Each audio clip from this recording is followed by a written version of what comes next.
안녕하세요. 연합인포맥스 선임기자 워싱턴이 선재규입니다. 오늘이 2021년 10월 8일 금요일입니다. 지금 인플레가 전같지가 않죠. 이런 가운데 지금 월가 쪽에서는 그 스태그플레이션, 그러니까 성장은 둔화하는데 인플레는 그 탄력을 받는 그런 걱정이 조금씩 퍼지는 모습이라는 지적들이 있습니다. 그 뱅크 오브 아메리카는 이렇게 표현을 했습니다. 이제 시장이 스태그플레이션, 이거 그런 거 아니야 하는 그걸 깨닫기 시작했다 하는 그런 지적도 했고요. 뱅크 오브 아메리카의 그 클라우디오 피론 아시아 수석 전략가인데 최근에 그 유가가 많이 뛴 것이 이것 때문에 스태그플레이션 우려가 시장이 예상했던 것보다 더 큰 리스크로 부상했다고 했습니다. 이런 위험을 과소평가하면 안 된다는 지적도 덧붙였고요. 피로는 현재 세계 경제 그 리스크가 그 스태그플레이션 쪽에 좀 더 치우쳐져 있다는 분석을 했습니다. 그러면서 최근에 그 유가 급등 그리고 물가 상승의 근본적인 원인은 공급망 붕괴. 이거는 이제 파월 연준 의장도 지적을 했었죠. 이게 성장에는 부정적이라고 진단을 했습니다. CNBC는 이거 관련해서요. 미국의 지난 8월 인플레가 13년 만에 그 최고점을 찍고 조금 좀 주춤하는 반면에 유로 19개국 그쪽 인플레는 지난달에 2008년 이후 최고치라는 점을 상기시켰습니다. 또 오펙 플러스가 지난 4일 회의에서 하루 40만 배럴 그 증산 기조를 유지하기로 하고 나서 석유도 그렇고 천연가스 그다음에 석탄값이 엄청나게 뛰었다. 이 회동이 있고 나서 인플레가 본격적인 화두로 시장에 자리 잡았다고 진단을 했습니다. 시티그룹도 이런 추세면은 올겨울 아시아하고 유럽의 천연가스 가격이 지금보다 한 4배 이상 뛸 수 있다. 이런 경고도 했는데 오늘 푸틴이 안 되겠다 싶었는지 그 가스프롬에 대해서 공급을 늘려라. 그래서 조금 좀 가격이 좀 주춤하기는 했습니다. 뱅크 오브 아메리카는 지난 1일에도 그 보고서를 낸 게 있는데요. 여기서도 역시 비슷한 진단을 했습니다. 스태그플레이션 시대가 왔다 하면서 이제는 더 높은 가격에 대한 두려움이 전면에 나섰다고 했습니다. 뱅크 오브 아메리카의 그 G10 환 전략가 분석인데요. 글로벌 성장이 약화된 반면에 그 인플레가 더 치솟을 수 있는 걸 시장이 깨달은 첫 번째 주가 됐다고 표현을 했습니다. 그러면서 지금 월가 중론은 그래도 가벼운 스태그플레이션 쪽이다. 이런 표현을 썼습니다. 그리고 인플레가 지금보다 훨씬 더 치솟는 쪽보다는 예상보다 훨씬 더 오래 갈 거라는 쪽에 사람들이 더 관심을 보인다고 했고요. 뉴욕에 있는 그 헤지펀드죠. 여기는 이제 글로벌 인플레 채권 거래 전문인데 원쇼 캐피탈 파트너도요. 한동안은 3%, 4% 정도의 인플레를 쉽게 볼 수 있을 거다. 그렇지만 이게 지나고 나면은 디플레 가능성도 배제할 수 없다고 했습니다. 왜냐하면 통화당국이 반대편에서 오버슈팅, 이제 금리 조기 인상이죠. 그렇게 할 가능성을 배제할 수 없기 때문이라고 지적을 했습니다.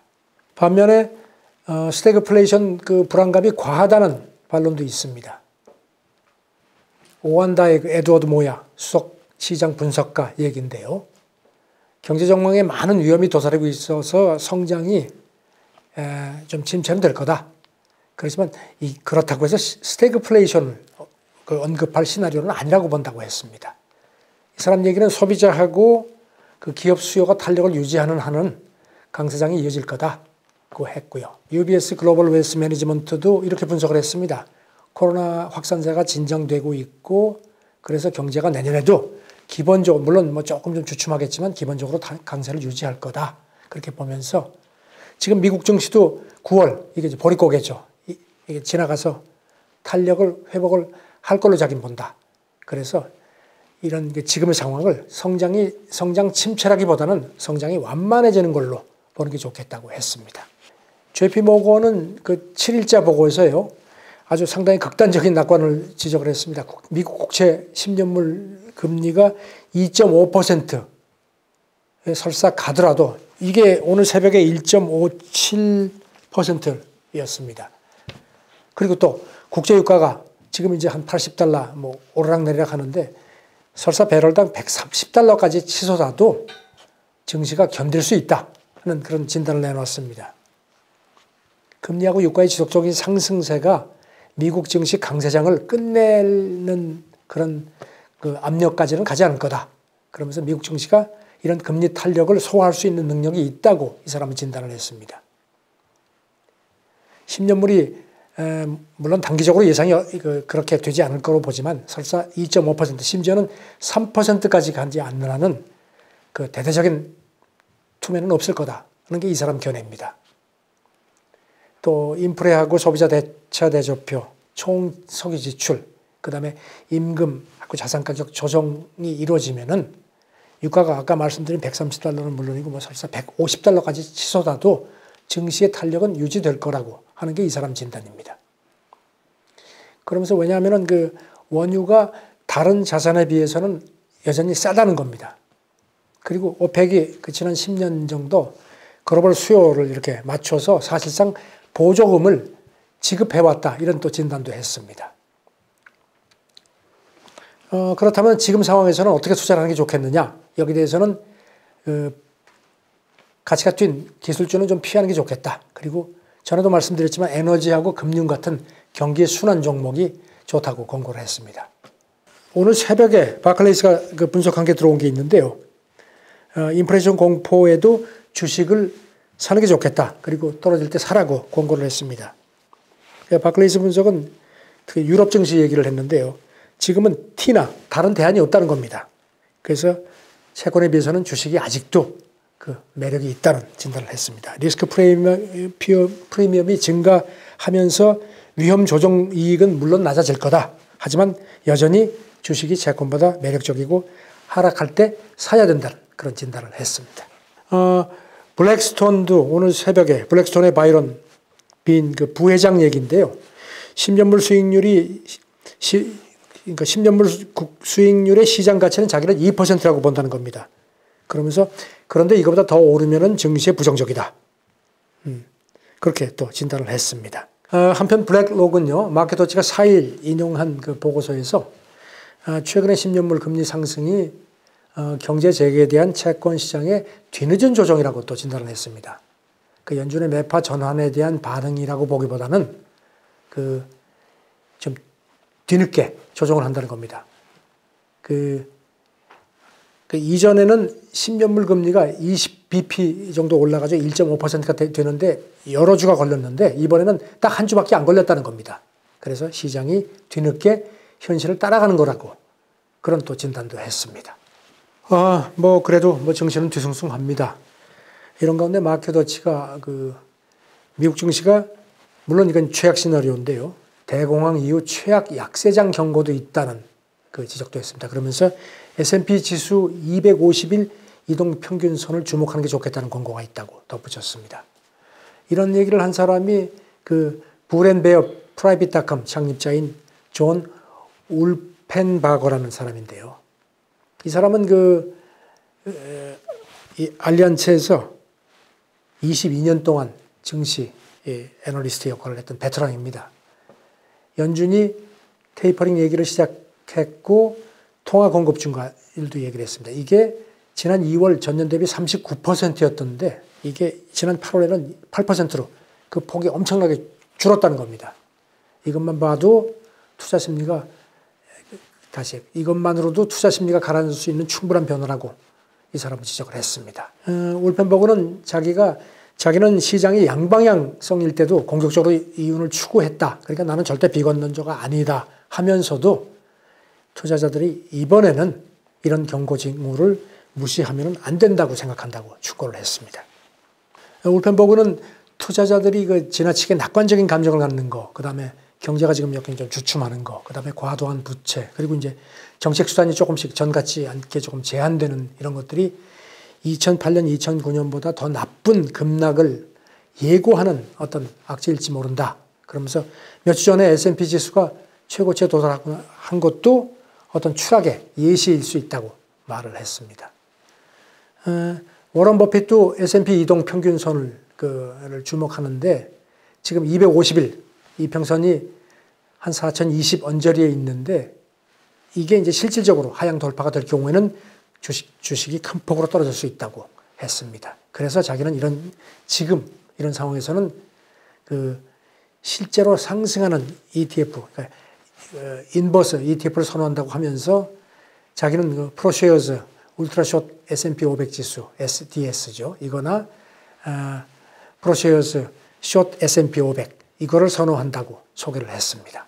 그 증시 강세론자로 평가되는 게 제러미 시걸 와튼 스쿨 교수가 오늘 새벽에 들어온 걸 보면요, CNBC하고 이제 대담을 하면서 인플레가 연준이 생각하는 것, 예상하는 것보다 훨씬 더 뜨겁지 않겠느냐는 게 자기 생각이라는 겁니다.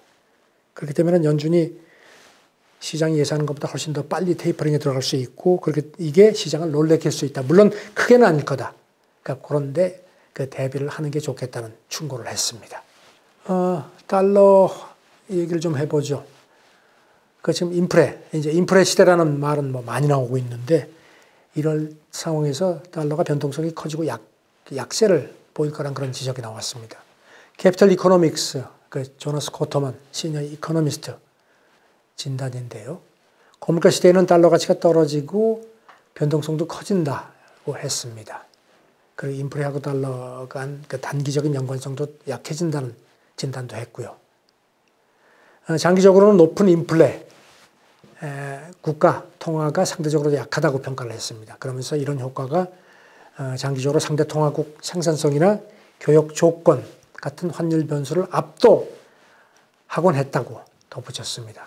고토마는 그 1970년대, 1980년대 고물가 시대를 이제 회상하면서 당시 그 물가가 높았던 국가의 통화 명목 가치가 하락했다고 했습니다. 다만 중앙은행이 긴축으로 대응할 경우에 일시적으로 그 통화 가치가 뛰기는 했었다. 그러면서 그 당시 그 주요 환율 변동성이 최근보다 훨씬 더 컸다는 점을 지적을 했습니다. 고토마는 현재 그 미국, 영국, 캐나다, 호주 쪽에서 그 고물가 리스크가 관찰된다. 그러면서 이거는 이들 국가 통화 가치가 명목상 다른 유럽이나 아시아보다 약해질 수 있다는 의미라고 설명을 했습니다. 또 통화 약세와 더불어서 변동성도 확대될 거라고 했고요. 대부분의 정책 당국이 실질 금리는 낮게 유지한다고 하는데 인플레를 잡으려고 몇몇 중앙은행이 공격적으로 긴축할 수가 있다. 그렇게 되면은 환율 변동폭은 더 커질 거라고 내다봤습니다. 중국 요새 뭐 아직도 중국 굉장히 심각하죠. 월가 쪽에서도 그래서 그런지 중국 그 주식 투자위원회가 상당히 엇갈립니다. 굉장히 엇갈리고 있습니다. CNBC가 이걸 분석을 했는데요. 중국 주식을 사야 되느냐 말아야 되느냐를 놓고 전문가들의 견해가 전혀 없이 첨예하게 엇갈린다고 했습니다. JP 모건 에셋 매니지먼트에서 일하는 그 메리 엘도스 CEO 얘기인데요. 이 사람은 중국 주식이 현재 할인되고 있다. 그러면서 미국하고 중국 주식 간의 어떤 상대적인 가치를 비교할 때 지금 중국 주식을 저가 매수할 기회라고 진단을 했습니다. 그리고 시진핑이 그 얘기했던 그 이른바 공동부유 개념 때문에 월가가 상당히 좀 당황하는 모습인데 그럴 필요가 없다는 겁니다. 미국이 평가하는 것하고 크게 다르지 않는 것 같은데 왜 시장이 이렇게 놀라는지 모르겠다는 게 이 사람 진단입니다. 또 중국 중산층이 성장하고 있다. 어쨌든지 확대되고 있다. 따라서 장기 포트폴리오를 만들 때 당연히 중국을 넣어야 된다 하는 게 이 사람 지론입니다. 블랙록도요. 뉴욕타임즈가 지난 6일자에 전환 분석에서 투자자들이 중국 주식 비중을 한 3배 정도 늘리는 게 좋겠다고 조언을 했습니다. 반면에 또 경고론도 적지 않습니다. 알티미어 캐피털 그 CEO 얘기인데요. 중국 주식이 극도로 불안하다는 게 이 사람 진단입니다. 어떤 얘기를 했냐면 좀 정치적인 얘기를 했습니다. 중국이 국가가 마치 하나의 기업처럼 움직인다. 여기 CEO는 국가 주석이다. 아주 절대적인 그 권한을 갖는다는 겁니다. 그러면서 한 예로다가 중국 IT 기업들이 최근에 그 미국 상장을 잘 못하는 게 이런 베이징 지도부의 눈치를 보기 때문이다. 그래서 앞으로는 가면 갈수록 홍콩이나 본토 쪽으로 갈 수밖에 없는 실정이라고 했습니다. 또 월가의 그 내노라는 그 벤처 캐피탈리스트로 평가되는 사람이죠. 이름이 좀 복잡합니다. 차마스 팔리하파티아. 참 이름이 깁니다. 이 사람도 중국 경계론을 내놓았습니다. 인플레가 큰 리스크로 부상하는 상황에서 시장 변동성도 커질 수밖에 없다. 그래서 자기가 보기에는 중국은 변동성을 해지하기보다는 변동성이 시작되는 곳이라고 진단을 했습니다. 또 중국에서 그 국가 안보, 그다음에 공급망 문제, 인프레 관련해서 변화가 분명히 일어날 거다. 그래서 투자자들이 계속 지켜봐야 된다는 겁니다.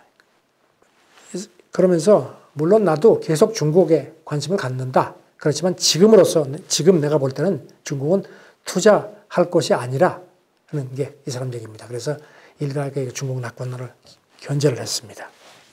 오늘 새벽에 들어온 소식들 다들 보셨을 겁니다. 미국 의회가 공화당이 결국 조금 뒤로 빠졌습니다. 그래서 그 부채 한도 12월까지 그 한시적으로 정해가기로 합의를 해서 이제 전체 회의 통과되는 과정만 남았는데, 그래서 그런지 이제 부채 공포는 조금 가라앉았는데 그 자리를 이제 지금까지 말씀드린 그 인프레 불안감이 또 치고 들어왔습니다. 인프레 이런 불안감이 이제 커진 점을 고려하셔서 투자 전략을 좀 잘 짜셨으면 좋겠습니다. 감사합니다.